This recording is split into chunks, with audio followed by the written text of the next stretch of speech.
Bonjour, et bienvenue sur Film Résumé. Aujourd'hui, je vais expliquer un film de comédie romantique appelé « Ce que pensent les hommes ».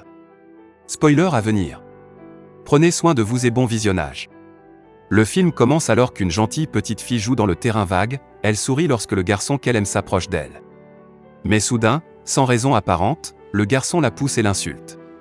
Le cœur de la petite fille est brisé, alors elle court chez sa mère, qui lui explique minutieusement que le garçon ne l'a pas poussée par haine, mais par amour. Elle dit distinctement que les garçons blessent les filles pour lesquelles ils ont le béguin, et à ce moment-là, le narrateur raconte que c'est là que commence l'un des plus gros problèmes pour les femmes. Dès leur plus jeune âge, elles sont conditionnées à croire qu'un comportement froid ou même cruel peut être un indicateur de l'intérêt de quelqu'un pour elles. Elles trouvent des excuses aux hommes, essayant de se convaincre qu'il s'agit d'une chose ou d'une autre, mais elles ne peuvent jamais accepter la possibilité très nette que, eh bien, peut-être qu'il n'est pas seulement intéressé par elles.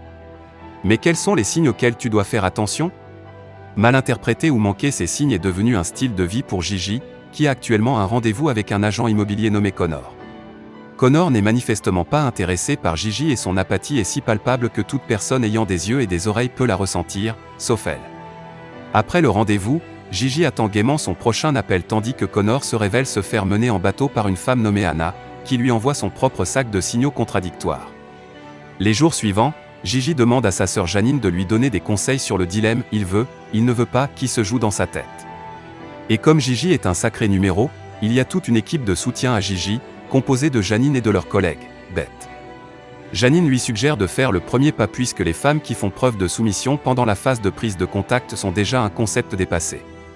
Grâce à ces encouragements, Gigi finit par appeler Connor, mais elle ne reçoit de lui qu'un silence radio total. Dans son désespoir, Gigi se rend au bar que fréquente Connor, et là, elle rencontre le propriétaire, Alex. Il annonce à Gigi que Connor ne viendra pas ce soir-là, mais ce n'est pas si grave car Alex et Gigi finissent par parler toute la nuit, et une amitié se forme entre eux. Alex est en fait l'antithèse de ce qu'est Gigi, il garde toujours une distance de sécurité avec toutes les femmes avec lesquelles il sort, à tel point qu'il finit par les blesser à chaque fois. Et comme il est l'exemple parfait du type de gars qui ne cesse d'envoyer balader Gigi, Alex l'informe avec sympathie que les gars ont tendance à donner des signaux contradictoires parce qu'ils n'ont pas le courage de dire franchement qu'ils ne sont pas intéressés. Gigi proteste, disant qu'elle a entendu des cas d'amis où le gars a donné des signaux contradictoires et où les choses ont quand même fini par marcher. Alex rétorque que Gigi est la règle et non l'exception. À partir de ce moment-là, Gigi et Alex sont restés en contact, Alex lui servant de coach personnel en matière de rencontres, spécialisé dans la lecture des signaux des hommes qu'elle fréquente. Cette rencontre fortuite avec Alex modifie considérablement son point de vue et depuis, elle est devenue extrêmement paranoïaque à propos de la lecture des signaux. Elle en fait part à Beth et Janine, Beth étant très affectée par cette révélation car son compagnon, Neil, repousse son mariage depuis des années maintenant, et la petite anecdote de Gigi lui fait craindre que Neil ne soit pas sérieux avec elle. Une fois, Alex promet à Gigi qu'il lui arrangera un rendez-vous avec un de ses cousins nommé Bill, qui est un gars vraiment sympa. Alex s'arrange pour qu'ils se rencontrent tous les trois et une fois qu'ils seront ensemble, il pourra les laisser à leur rendez-vous. C'était du moins le plan, mais Alex s'est planté et a accidentellement donné un jour différent à Bill. Ne voulant pas perdre le temps de Gigi puisqu'elle est déjà là au bar, Alex décide de traîner avec elle à la place. Et avec la proximité croissante entre deux, Gigi interprète une fois de plus tout de travers et croit que les actions d'Alex sont une façon détournée de lui dire qu'il l'aime vraiment. Totalement convaincu qu'elle lui plaît, Gigi assiste à la fête chez lui à laquelle il l'a invité pour qu'il l'aide à sortir avec des garçons. À la fête, Gigi attend qu'Alex la séduise de manière désinvolte mais romantique, en observant chacun de ses mouvements dans la mer de fêtards qui se déplacent constamment.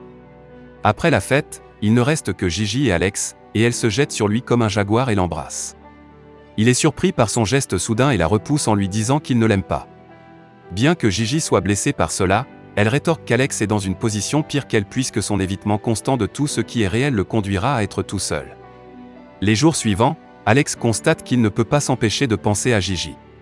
Pour la première fois de sa vie, Alex est celui qui se trouve dans une position émotionnellement vulnérable, et son attitude désespérée et son comportement frénétique consistant à vérifier constamment ses messages attirent même l'attention de certains de ses employés.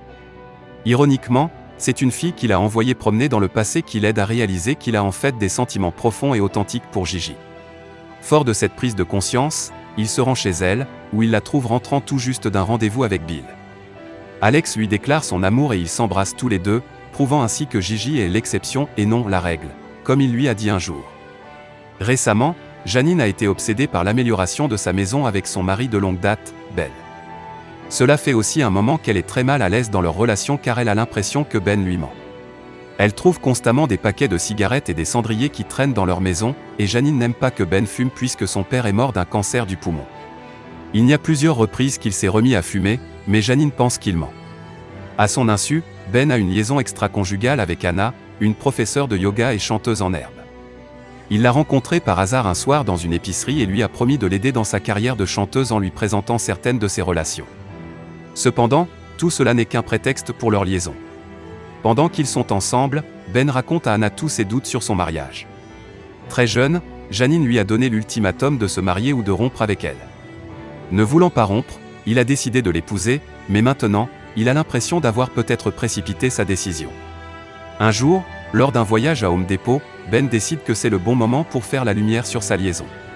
Naturellement, Janine est dévastée par cette nouvelle, mais elle finit par décider qu'elle veut surmonter cette épreuve. Elle dit qu'ils en parleront quand ils rentreront chez eux, ce qui surprend Ben car il pensait qu'elle aurait voulu qu'il quitte la maison immédiatement. Il devient tout à fait clair qu'il veut qu'elle le mette dehors puisqu'il n'a pas le courage de partir tout simplement. Et bizarrement, Janine insiste toujours pour savoir si Ben fume encore ou non. Encore une fois, il le nie, et il est décontenancé de voir que c'est ce sur quoi elle a décidé de se concentrer après avoir appris son adultère. Un certain temps s'est écoulé depuis la confession de Ben, et Janine réfléchit à la façon dont elle a pu être partiellement responsable de l'infidélité de Ben. Elle repense à la façon dont elle lui a donné un ultimatum et commence à se demander si ce qu'elle a fait était même juste et raisonnable pour commencer. Janine déplore aussi qu'elle et Ben ne s'entendent plus, et elle pense que cela a pu le pousser à aller se faire cirer les pompes ailleurs. Quoi qu'il en soit, elle sait qu'elle aime Ben, alors elle veut quand même faire un effort pour sauver leur mariage. Sur ce, elle se rend au bureau de Ben vers l'heure du déjeuner. Pendant ce temps, Ben est au bureau avec Anna, et après une très bonne nouvelle, ils se rendent dans le bureau de Ben. Ils commencent immédiatement à s'embrasser et à s'emporter. Ben commence à retirer la robe d'Anna et ils continuent à être intimes. Mais toute leur affaire s'arrête quand ils entendent Janine frapper, et que Ben reconnaît sa voix. Ben n'a pas d'autre choix que de cacher Anna dans le placard. Janine arrive toute chaude pour son mari infidèle et menteur et commence à se déshabiller devant lui. Lorsqu'il lui demande ce qu'elle fait, elle répond qu'elle essaie de sauver leur mariage, alors Ben ne proteste pas contre ses avances même si sa poulette est juste là, dans le placard. Après que les deux l'aient fait, Ben la renvoie chez elle, où elle l'attendra pour discuter de leur mariage.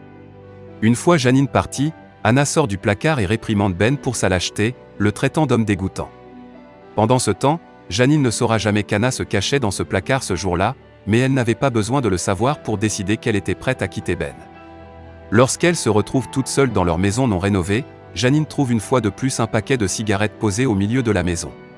C'est peut-être une petite chose par rapport à ce qu'il a fait, mais en voyant les cigarettes, Janine explose de colère. Lorsque Ben rentre à la maison, il trouve tous ses vêtements et ses affaires emballés et prêts à partir. Parmi elles, il y a un paquet de cigarettes sur lequel figure une note qui dit « Fais-toi plaisir ». Connor, le rendez-vous unique de Gigi, se retrouve aussi dans une situation précaire avec Anna. Connor n'a jamais appris la relation d'Anna avec Ben, et ils ne se sont jamais croisés. Contrairement à ce qui se passe avec Ben, Anna veut juste une relation de flirt occasionnelle avec Connor. Elle flirte avec lui un moment puis l'ignore à nouveau, refusant complètement de dormir avec lui. Anna a une amie nommée Marie, qui travaille dans la vente de publicité pour un journal local.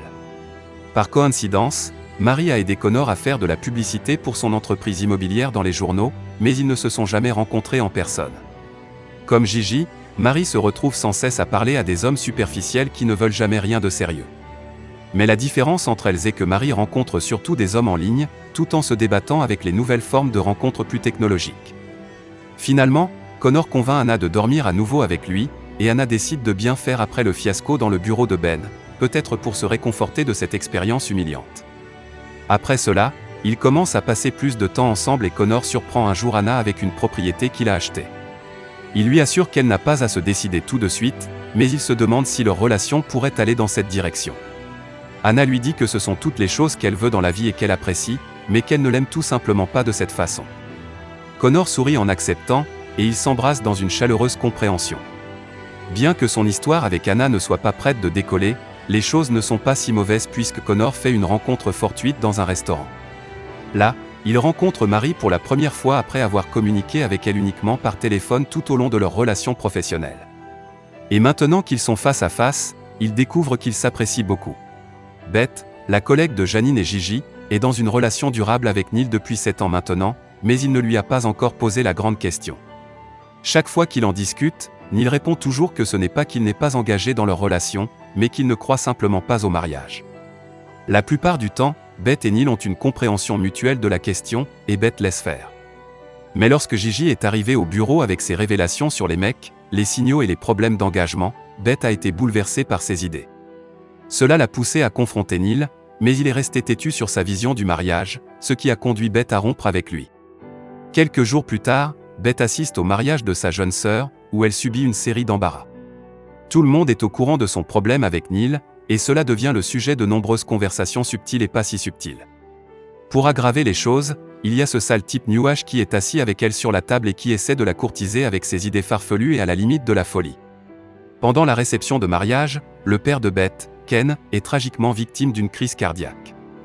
Il est rapidement emmené à l'hôpital et, heureusement, il survit. À cause de la récente crise cardiaque de Ken, toute la famille finit par passer plusieurs jours chez lui pour s'occuper de lui. L'aide-soignante en chef est Beth et ses sœurs, tandis que leur mari se prélasse de manière assez inutile dans la maison.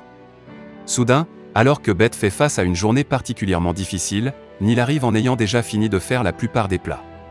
Fatiguée et triste, Beth se fond dans les bras de Neil, et elle est soulagée d'avoir un homme aussi fiable à ses côtés.